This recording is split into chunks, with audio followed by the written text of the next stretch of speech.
Découvrez le Leonardo Dual 45 et le Leonardo Mini, laser à diode polyvalente et multidisciplinaire de Biolitech. En coopération avec M. Attaf Shamsuddin, consultant en neurologie à l'hôpital Charing Cross de Londres au RU, M. Sacha Agrawal et M. Philippe James, consultant en neurologie aux hôpitaux Ashford et St. Peter's à Chertsey au RU. Nous avons commencé l'intervention TULA en 2011. Au cours des 7 dernières années, nous avons traité plus de 1200 patients.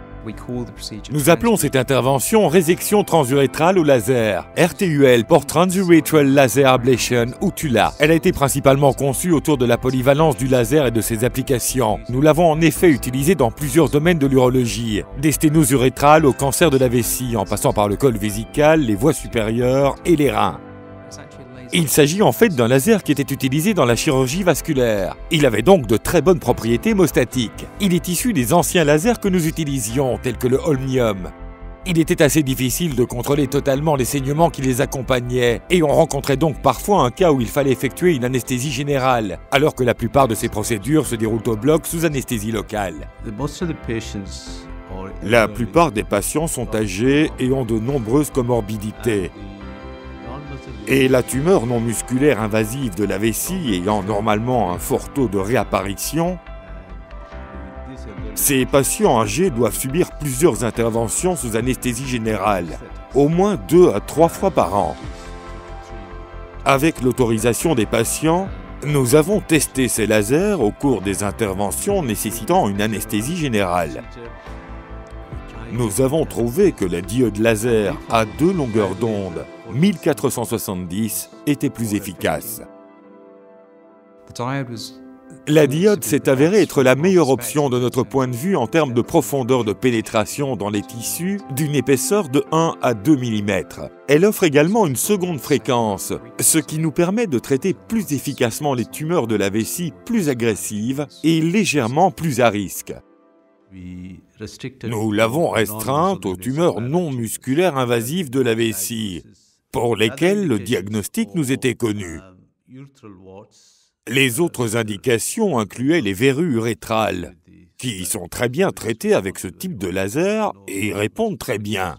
Le taux de réapparition est en effet très faible. Et si la décision est prise, l'intervention TULA est proposée aux patients ayant une tumeur de la vessie plus à risque, de stade 3 et T1 par exemple, aux patients qui ont refusé la cystectomie et qui ont connu des problèmes avec les autres agents de chimiothérapie intraventriculaire, tels que la mitomycine et le BCG, et à ceux qui n'ont pas répondu au traitement par mitomycine chauffée. Nous acceptions donc les patients qui n'ont aucune autre option de traitement. Certains patients connaissent des problèmes de saignement après la radiothérapie, en raison des multiples zones de saignement dans la vessie. C'est ce qu'on appelle la cystite radique. Ils peuvent également être très bien traités avec l'intervention TULA. La seule contre-indication, je pense, est que si vous traitez des tumeurs près de l'orifice urétral, vous devez faire très attention, parce que l'énergie thermique peut cautériser cet orifice, lui causer des dommages et résulter en une sténose. Mais j'ai traité différents types de tumeurs près de cet endroit sans problème. L'autre contre-indication concerne les patients qui ont des saignements actifs, car la vision est alors mauvaise et on ne peut donc pas traiter efficacement la tumeur.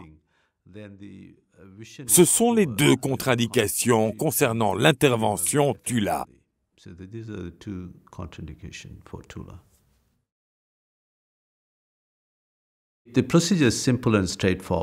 L'intervention est simple et directe. Le patient arrive et subit une cystoscopie flexible. Vous trouvez la zone de la tumeur, faites une biopsie et traitez la tumeur en même temps. L'équipement supplémentaire que nous gardons est la machine Tula, à savoir la fibre laser. Nous gardons un appareil avec joint de raccord qui est très similaire à ce que nous utilisions pour les interventions de stomie au bloc, afin de permettre un passage facile de la fibre. Et nous avons également des pinces à biopsie au besoin. Cette intervention implique d'insérer le télescope dans la vessie en prélevant un échantillon et en l'expédiant, puis en insérant la fibre laser à travers le périmètre du joint de raccord pour procéder à l'ablation de la tumeur. Le traitement nécessite peu de personnel infirmier. Nous avons 2 infirmières. L'une passe les instruments et l'autre contrôle la machine laser. Étant donné que c'est une intervention beaucoup plus simple, fondamentalement une évolution naturelle d'une clinique d'hématurie, cela réduit les exigences en matière de personnel et permet donc de créer une capacité au bloc qui ne constitue que des avantages supplémentaires en termes d'opportunités. Suite à l'intervention Tula initiale, le patient est suivi après 3 mois afin d'évaluer le statut de réapparition. S'il n'y a aucune réapparition, le patient est suivi conformément aux directives du service. La prophylaxie de l'intervention concerne la culture urinaire pré-intervention. Par conséquent, s'il y a un anticorps spécifique, nous voulons que cette infection soit traitée. S'il y a eu des sensibilités par le passé, nous utilisons alors la gentamicine comme une seule dose intramusculaire. Et nous donnons de la ciprofloxacine à la majeure partie des patients, sous forme d'une dose de 500 mg 1 heure avant l'intervention. À l'avenir, c'est quelque chose que nous étudierons pour voir si nous avons vraiment besoin de la prophylaxie. On conseille normalement aux patients qui sont sous anticoagulants de stopper la varfarine 3 ou 5 jours avant l'intervention sous anesthésie générale ou toute autre intervention au laser. D'après notre expérience, nous pouvons facilement procéder à l'ablation des tumeurs sans engendrer de saignement. Je restreindrai cela cependant au personnel infirmier qui a déjà utilisé le laser, ainsi qu'aux patients chez lesquels il y a une contre-indication en ce qui concerne l'arrêt de l'agent antiplaquettaire. Les autres applications qui ont évolué proviennent de mon expérience personnelle de la prise en charge du cancer de la vessie. Nous avons traité des sténoses au niveau de l'urètre, des cols vésicaux par le biais de l'incision du col vésical, et nous avons également utilisé la diode à l'intérieur des voies supérieures, en traitant le cancer urétral superficiel au niveau des reins. L'une des applications les plus enthousiasmantes sera, avec un peu de chance, le traitement principal du cancer de la vessie à l'avenir. Le concept à 2 longueurs d'onde fournit une profondeur de pénétration optimale. Les nouvelles machines diodes à 2 longueurs d'onde fournissent à la fois les avantages de la longueur d'onde 980 nanomètres avec une absorption de la lumière comparable dans l'hémoglobine et dans l'eau, ce qui mène à un excellent effet de coagulation, et une absorption 40 fois plus élevée dans l'eau pour la longueur d'onde 1470 nanomètres, ce qui entraîne un excellent effet de coupe et de vaporisation.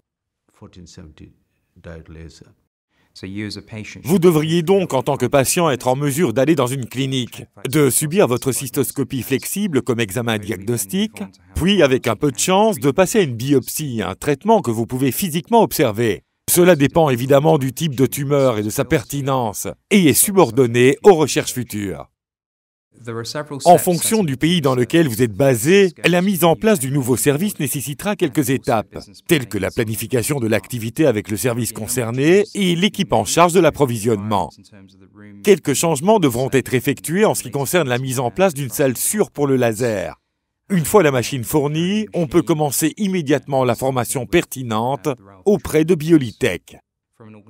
D'un point de vue organisationnel, même en cas de revenus réduits, l'intervention est plus rentable parce que vous n'avez pas les coûts liés à l'anesthésie générale ou les coûts de personnel additionnels. Vous commencez donc à gagner de l'argent. Vous profitez également davantage en termes d'opportunités pour un quart de service en ce qui concerne la création de capacités au bloc et le personnel que vous avez à votre disposition. Du point de vue de la mise en place de la machine et du coût, c'est économique. La machine se rentabilisera en 6 à 9 mois, en fonction du nombre d'interventions réalisées par votre centre.